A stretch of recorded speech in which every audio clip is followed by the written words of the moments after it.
Bharat match में बारिश फाते bowlers की मेहनत रायगा, पाकिस्तान की बारी ही न आई। मैच बेनतीजा खत्म। पाकिस्तानी बॉलर्स की तबाहकुन बॉलिंग से भारतीय बल्लेबाजों की एक न चली। पाकिस्तानी बॉलर्स के सामने भारत का टॉप ऑर्डर बुरी तरह नाकाम।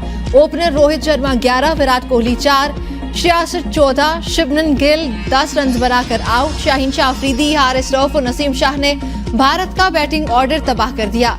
शाहीन शाह अफरीदी ने 4 खिलाड़ियों को आउट किया। हारिस रऊफ और नसीम शाह ने 3 विकेट्स हासिल की। शाहीन शाह अफरीदी ने रोहित शर्मा को 11 और विराट कोहली को 4 रन पर क्लीन बोल्ड किया। हारिस रऊफ ने भी शाहीन शाह अफरीदी का खूब साथ दिया और श्रेयस अय्यर को 14, शुभमन गिल को 10 रन पर आउट किया। हार्दिक पांड्या 87, ईशान किशन 82 रन बनाकर नुमाया रहे।